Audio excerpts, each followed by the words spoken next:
and I bury you. What's wrong? Oh!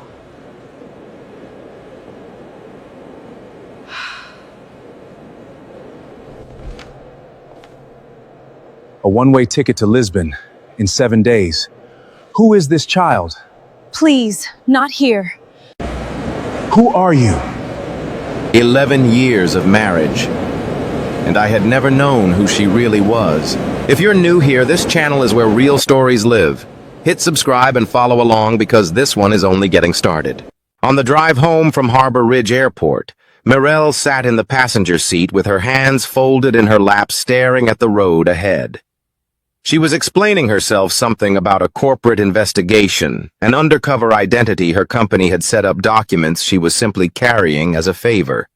Her voice was calm and measured, the way it always was when she was steering a conversation somewhere she wanted it to go. 11 years of marriage had taught me to recognize that tone. It was the same one she used in client meetings, the same one she used whenever I asked why she'd been on the phone until midnight. I kept my eyes on the road and said nothing. The bag was sitting in the back seat behind her. I hadn't looked at it again since the airport, but I didn't need to. Every detail was already locked in my memory.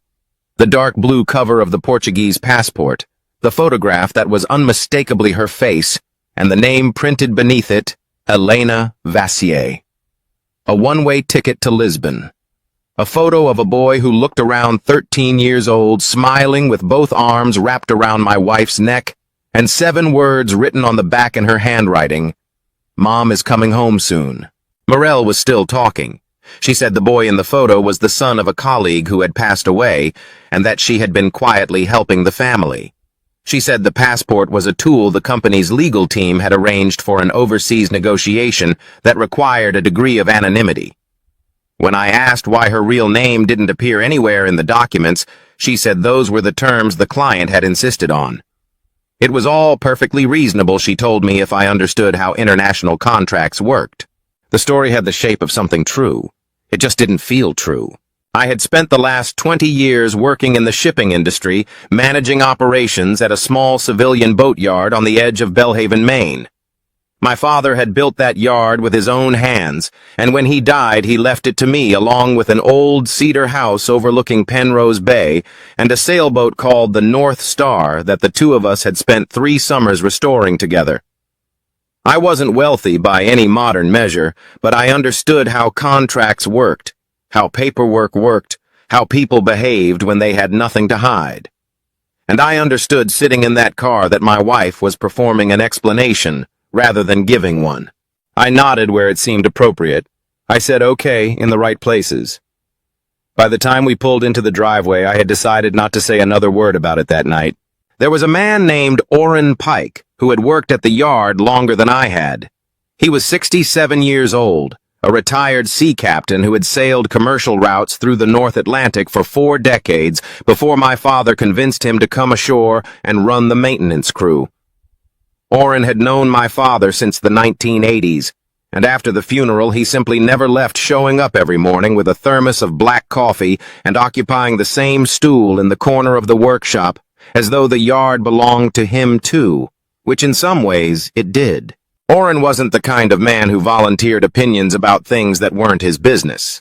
But about 3 months before the night at the airport, he had said something to me while we were checking the North Star's hull one afternoon. He mentioned that Mirelle had stopped by the yard earlier that week while I was in a supplier meeting, and that she had been looking at some paperwork on my desk. He said it casually, the way Orrin mentioned everything, and then added almost as an afterthought that she had seemed like a woman running from something rather than toward it. I told him he was reading too much into things. He shrugged and went back to work, and I went back to pretending I hadn't noticed the same thing myself. Because I had noticed, I just hadn't wanted to name it yet. Over the previous 6 months, Mirelle had changed in ways I couldn't point to individually, but could feel accumulating. Her trips for Viremont Health, the medical device company where she worked as a market development director, had become more frequent, sometimes 2 in a single month, always with short notice. She had started keeping her phone face down on every surface, and I had heard her speaking French behind our closed bedroom door on at least 4 separate occasions, though her French had always been something she mentioned only in passing, a skill from her years studying in Vermont, she'd said. She had opened a separate bank account and explained it as a new company policy for employees who handled international transactions. When she asked me to sign some financial documents, she described them as standard restructuring paperwork her firm's accountant had drafted. I signed 2 of them. I told myself that was what trust looked like in a long marriage. I had never asked to see the account statements. I hadn't thought to. The morning after the airport, I woke up before Mirelle and sat at the kitchen table with my laptop and a cup of coffee that went cold before I touched it. I opened our joint account and began scrolling back through 8 months of transactions. What I found didn't announce itself dramatically. It appeared slowly, like a pattern emerging from static transfers of varying amounts, never large enough individually to trigger an alert routed through different intermediary accounts on different dates. Added together, they came to $186,000. Several of the transfers carried an electronic authorization code linked to my credentials, my login, my digital signature on dates, when I had not once opened that account. I sat with that number for a long time.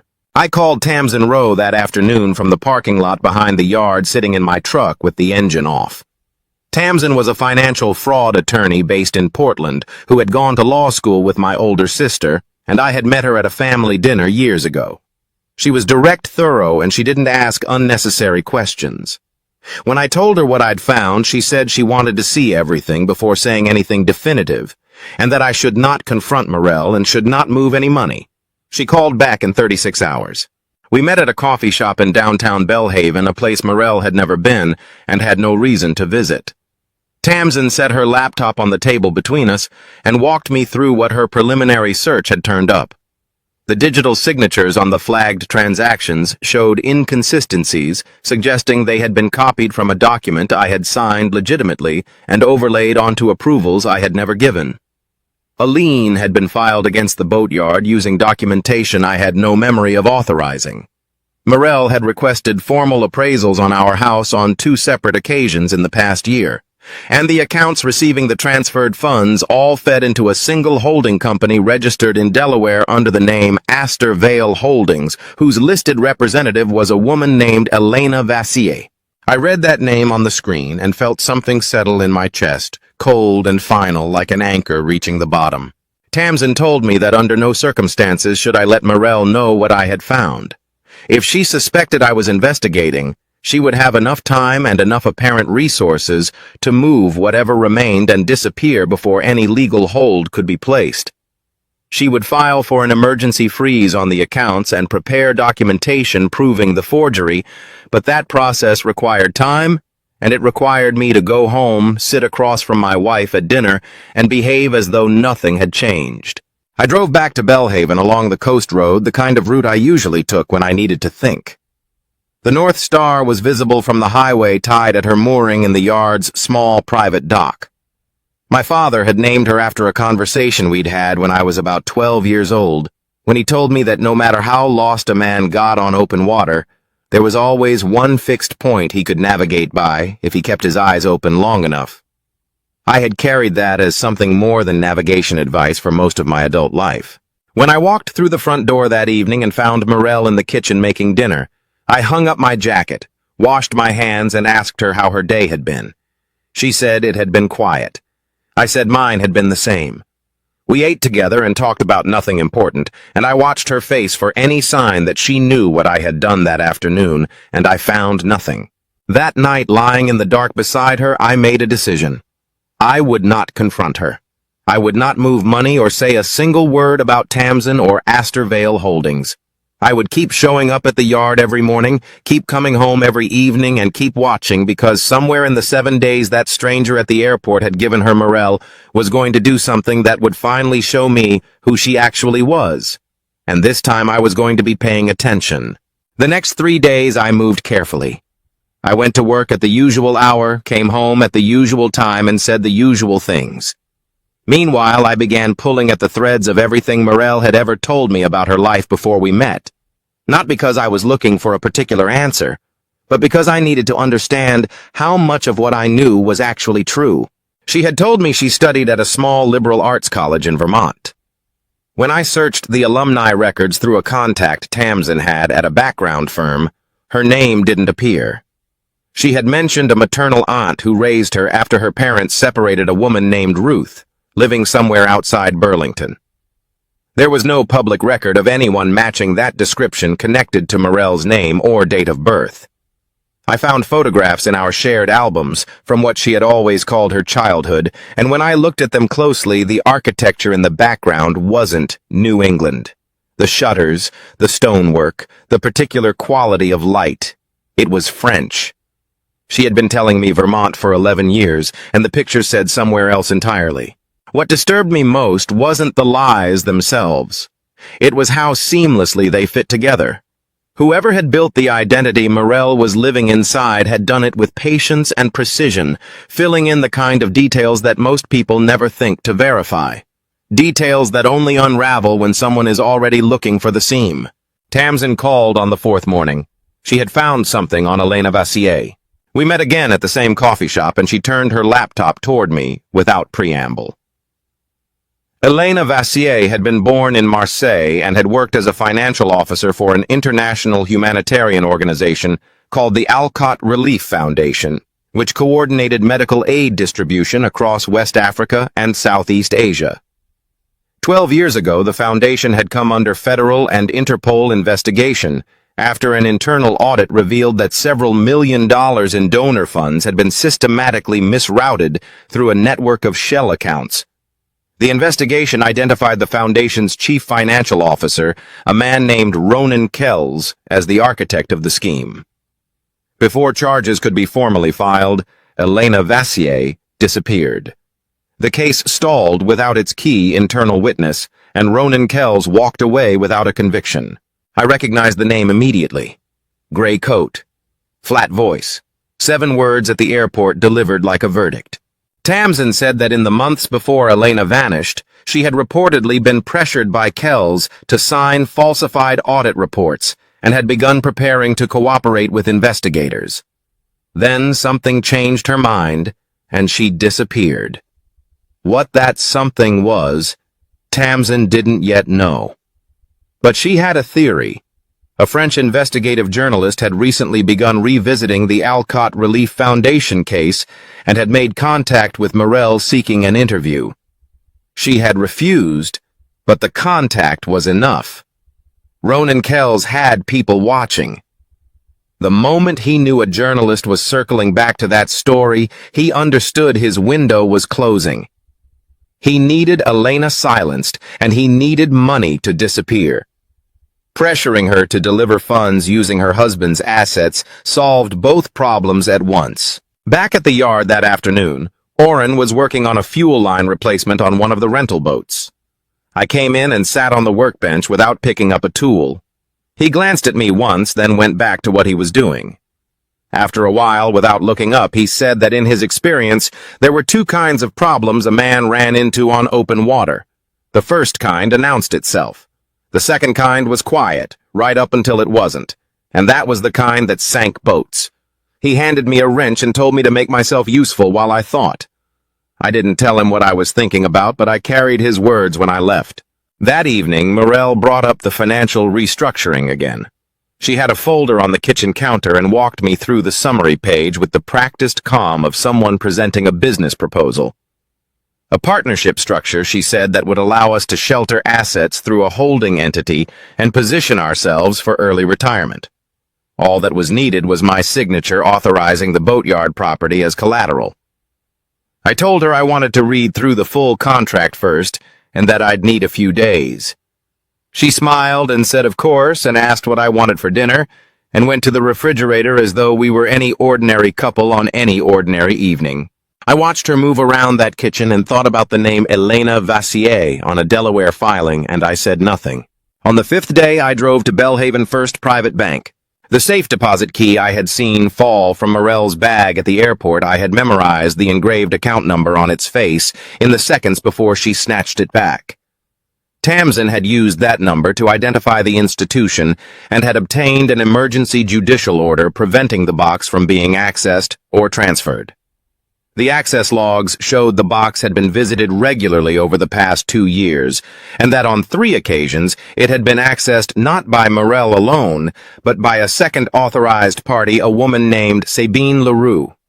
Tamsin ran the name. Sabine was 61 years old, a French national with permanent resident status, living in a rental property outside a small town called Greywick, about 40 minutes from Belhaven. There was nothing remarkable about her on paper, which is exactly why I drove out there the following afternoon. The house was a pale green rental at the end of a gravel road set back from a stand of birch trees with a garden that someone had been tending with care. I knocked. Sabine Leroux answered the door and studied my face for a long moment, before she stepped aside and let me in without asking who I was. I think she already knew. The living room was modest and warm. Through the kitchen doorway, I could see children's drawings on the refrigerator, and on the floor near the window, a boy was sitting cross-legged with Sabine's old smartphone in his hands, working his way through every menu and setting with the focused patience of someone reverse engineering a language. He wasn't playing a game. He was exploring, pressing into sub-menus, reading option labels, testing functions one by one. Sabine called to him softly and said his name was Lucien. He was 13 years old. When I showed him the photo of Morel on my own phone, he looked at it for only a second before meeting my eyes and saying simply and without hesitation that she was his mom. I sat down on the couch because I needed to. Sabine told me what she could. She had known Elena Morel for more than a decade, had been her closest friend during the years at the Alcott Relief Foundation, and had agreed to care for Lucien when he was only a few months old, after Elena made the decision to flee Europe under a new identity. She said Elena had not abandoned her son. She had hidden him, which was a different thing, though she understood it might not feel that way from the outside. For years, Elena had sent money, had visited when she was certain she wasn't being followed, had kept Lucien's existence sealed away from everything else in her life precisely because she believed it was the only way to keep him safe. Lucien's father had been an investigative journalist, the original source who had begun building a case against Ronan Kells from outside the foundation. He had died in a car accident that was never properly investigated. After his death, Morel understood that Ronan would go after anyone she loved if it served his purposes, and so she had placed Lucien with Sabine and built a wall between her old life and the new one she was constructing across the Atlantic. She met me 2 years after that. Before I stood up to leave, I noticed Lucien had set down the phone with a small sound of discovery. He had found the emergency SOS function buried in the safety settings, a feature that required holding a button combination for several seconds to activate. He pressed it experimentally, read the confirmation screen, then backed out and did it again more deliberately, as though he was committing the sequence to memory. Sabine told me he was like that with everything. He never touched a device without first understanding exactly what it could do. I didn't think much of it then. I should have. Morel was waiting when I got home. She was sitting in the living room, and on the coffee table beside her was a printed copy of the account statements I had hidden in the back office at the yard. She had been to the yard. She had found them. For the first time since the airport, we sat across from each other with nothing between us but the truth, and she let it come out, all of it. The real name, the foundation, the years in France, Lucien, the reason she had run. She told me Ronan had resurfaced because a journalist had contacted her about reopening the foundation case, and that even her refusal to speak had been enough to make her a liability in his eyes again. She said she had planned to give him the $186,000 in exchange for an encrypted hard drive he held, one containing evidence of the foundation fraud and of what had really happened to Lucien's father. Once she had it, she would take Lucien to Portugal and start again. I asked where I was in that plan. She didn't answer. She said she had married me because she needed safety and a name that wasn't her own. Then she said that somewhere along the way it had become real, that what she felt for me was the one part of her constructed life that she had not invented, and she looked me in the eye when she said it, which I respected even as it gutted me. She asked me to sign the boatyard over as collateral. I told her I would not sign anything that handed more leverage to a man who had already stolen from us and threatened her life. I said I wanted to protect Lucien, but not through a transaction built entirely on extortion and forgery. I told her I needed a night to think. She accepted that because she didn't have a better option. What I didn't tell her was that I had already called Tamsin from the car before I walked through the door, and that Tamsin had already made contact with a federal agent she trusted. The plan I was considering didn't involve signing anything or paying anything. It involved setting a trap, getting Ronan Kells into a position where federal investigators could take him the money and the hard drive in a single operation. It was the kind of plan that required everything to go exactly right. And I already knew somewhere in the part of me that had spent a lifetime working on boats in unpredictable water that plans like that almost never did. The plan Tamsin and I had built with the federal agent looked clean on paper. We would agree to Ronan's terms, a cash delivery at an abandoned warehouse near the East Bracken docks. But the bag would carry marked bills and a tracking device, and a federal team would be positioned close enough to move the moment Ronan made contact. Morel knew there was a meeting. She didn't know about the federal involvement because I had made a decision I wasn't proud of. I had stopped telling her everything. She had spent 11 years doing the same to me, and I wasn't going to apologize for it, but I also wasn't going to pretend it felt like justice. It just felt like survival. The night of the drop, I drove to East Bracken with the bag in the back seat and Tamsin's number on speed dial. The warehouse was empty and cold, and the water off the docks smelled like diesel and low tide. I waited 40 minutes. Ronan Kells never came. My phone buzzed instead, a video call from an unknown number. When I answered, I was looking at the inside of Sabine's house in Greywick. Ronan was standing in the kitchen doorway, and Lucienne was sitting at the table behind him very still, in the particular way children go still when they understand that something is wrong, but don't yet know what to do about it. Ronan's voice was even and unhurried. He said he'd had a change of venue. He said Morel needed to bring the real money, all of it in cash, to a cargo vessel departing Belhaven Harbor before dawn. He said if anyone from law enforcement appeared within a quarter-mile of that dock, the boy would not be coming home. The call ended. I was already driving. When I got back to the house, Morel was gone. The spare key was missing from the hook beside the front door, the one we kept for emergencies, separate from the set I'd had in my pocket all evening. Her travel bag was gone. The emergency cash we kept in the bedroom safe, just over $4,000, had been emptied. A nautical chart of Penrose Bay and the outer islands was no longer on the shelf where it had lived for years. And the North Star was not at her mooring when I walked down to the yard dock and stood in the dark looking at the water. On the kitchen counter she had left her wedding ring and a folded piece of paper. I opened it. She had written, "I'm sorry for making you part of this." 6 words. 11 years, and she had given me 6 words because she had run out of time for anything more. The federal team had already lost Ronan when he left Greywick. Morel had taken the North Star and cut the GPS transponder, which meant the boat was dark on every tracker the Coast Guard had access to. A storm system that had been building offshore for 2 days was now moving into Penrose Bay ahead of schedule, and the Coast Guard's rapid response units were being held at the station until conditions permitted safe deployment. The agent I was working with told me they were doing everything they could and that I needed to stay on land. I told him I understood. Then I went to find Orrin. He was still at the yard, which didn't surprise me. Orrin Pike had a habit of staying late when weather was coming in, something about not trusting anyone else to make sure the moorings were doubled properly. I found him in the workshop with his coffee thermos and a flashlight, checking a stern line on one of the rental boats. I told him everything, not the summarized version I had been giving people, but all of it, from the airport to the warehouse, to the video call to the wedding ring on the counter.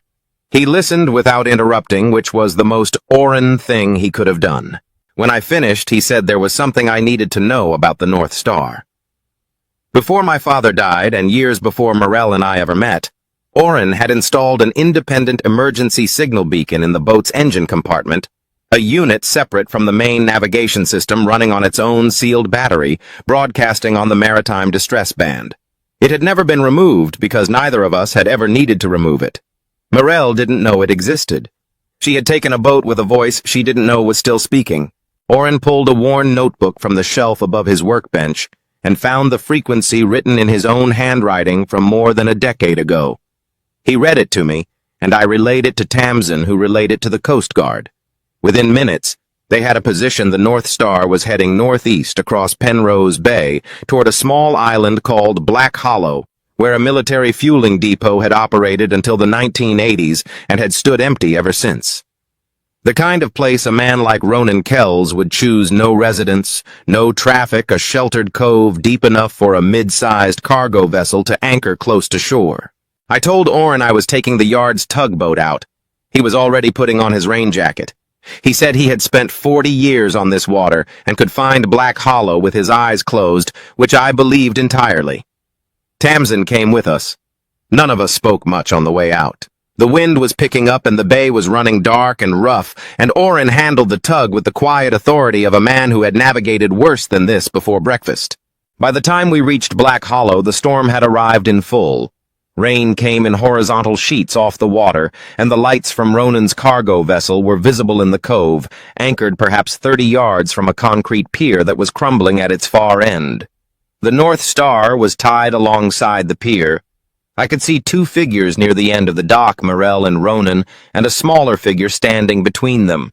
We brought the tug in behind a rock shelf on the cove's northern edge, and went the rest of the way on foot along a collapsed service road that Oren knew from a harbor survey he'd done years earlier.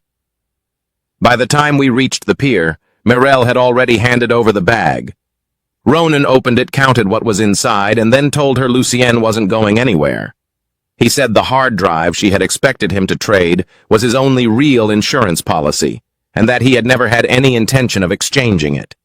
He said this calmly in the same measured tone he'd used at the airport, and I watched Morell absorb the fact that she had sacrificed everything: the marriage, the money, the 11 years for a deal that had never been real. I stepped out from the edge of the dock structure. Ronan turned and looked at me with the mild irritation of a man who had miscalculated one variable. He told me I had two choices. I could let him board the vessel with Lucian and leave, or he would release the full financial record of Astorvale Holdings, every forged signature, every fraudulent transfer framed to make me look like the architect of a money laundering operation. He said federal prosecutors would find the documentation compelling. He said he was giving me the chance to walk away, which was more than I deserved. I told him that a reputation could be rebuilt. An 8 or 13-year-old boy could not be replaced, and I was not moving. What happened next happened fast. Ronan grabbed Lucien's arm and pulled him toward the gangway of the cargo vessel. Morell moved to block him, not strategically, not as part of any plan, but in the way a person moves when there is nothing left to calculate. She put herself between Ronan and the gangway, and he shoved her hard, and she went over the side of the pier into the black water below. I didn't think about it. I went in after her. The water was cold enough to knock the breath out of me on impact, and for a few seconds I couldn't find her beneath the surface. Then I had her arm and then her shoulder, and I pulled her up and got her to the pier's ladder while Tamsin leaned down from above to help. By the time I climbed back onto the dock, Ronan was at the top of the gangway with Lucienne and the bag, and I thought, standing there soaking and breathing hard in the rain, that I had made the wrong call. Then I heard the Coast Guard frequency burst from Oren's radio on the dock behind me. Lucienne was standing at the top of the gangway holding his mother's phone, which had fallen from her jacket pocket when she went into the water and which he had picked up from the dock. He had found the emergency SOS function, the same one he had practiced on Sabine's phone 2 days earlier, working through every menu until he understood exactly what it did and exactly how to trigger it. He held the activation sequence for the full required duration, read the confirmation, and kept it active until the signal registered. He was 13 years old, and he had executed it without hesitation, because he was the kind of child who never touched a device without first understanding what it could do. The Coast Guard cutter came into the cove with its lights running 12 minutes later. Ronan Kells was taken into custody at the top of that gangway, still holding the bag with Lucian standing 3 feet away, watching the searchlights with an expression I could only describe as quietly satisfied. The encrypted hard drive was found in the lining of Ronan's coat. What came after was slower and less dramatic, the way most reckonings are. The data on the hard drive took federal forensic analysts several weeks to decrypt. But what they found confirmed everything Morell had carried for 12 years, that Ronan Kells had engineered the Alcott Relief Foundation fraud from the inside, had pressured her to falsify records under threat, and had arranged the death of Lucian's father when he became a liability. The charges brought against Ronan were extensive extortion, kidnapping, wire fraud, obstruction, and conspiracy in connection with a suspicious death overseas. His attorneys made several attempts to negotiate. None succeeded. Morell's situation was more complicated. The evidence cleared her of the original foundation fraud, but her actions in the United States were not erased by context, however understandable that context might be. She cooperated fully with federal prosecutors, provided testimony that became central to the case, and accepted a plea arrangement that spared her the highest charges, but still carried real consequences. Supervised probation, mandatory restitution of the funds she had taken, and restrictions on her travel and financial activity for several years. She did not contest any of it. Tamsin had built a thorough record of the forgeries, and the federal agents I had worked with spoke on my behalf. My name was removed from the investigation entirely. The lien on the boatyard was voided. I got back what had been taken from me on paper. The rest of the accounting was more personal. Morell asked to speak with me alone about 3 weeks after the night at Black Hollow. We sat in the parking lot of Tamsin's office building because neither of us had suggested a better location, and we had both run out of neutral territory. She said she knew there was nothing she could offer that would balance what she had taken. She said the love she had for me was the one part of the life she had built here that she had not invented, and she said it without asking me to do anything with that information. I told her I believed her. I meant it. But I also told her that believing her wasn't the same as having something left to build on, that what I had lost wasn't only money or specific facts, but the ability to exist inside our marriage without wondering which version of her I was actually talking to. I said, I can understand why you were afraid. I can forgive you for running, but I can't keep living in a marriage where I have to find the truth by picking through what falls out of my wife's bag at an airport. I filed for divorce the following week. Not as punishment. As the only honest conclusion to something that had been built at least in part on a foundation that was never fully real. A year passed. Oren and I finished repairing the North Star on a series of Saturday afternoons that stretched into early winter, working mostly in comfortable silence the way we always had. The storm had damaged her more than I'd initially assessed, but she came back right the way things built with care tend to do when you give them enough time. Morell had found her footing slowly. She was working with an organization that assisted whistleblowers and coercion victims, navigating legal systems that weren't designed with them in mind, drawing on the kind of experience that couldn't be taught in a classroom. She was rebuilding her relationship with Lucienne in the careful, incremental way the family court required. I heard this from Sabine, who called occasionally with updates, and I was glad to hear it. Lucien had started coming to the yard on occasional weekends. He had a gift for mechanical things that Oren recognized immediately, and the two of them had developed a working relationship that required very little explanation. I taught Lucien how to read a nautical chart and how to diagnose an engine problem by listening before looking.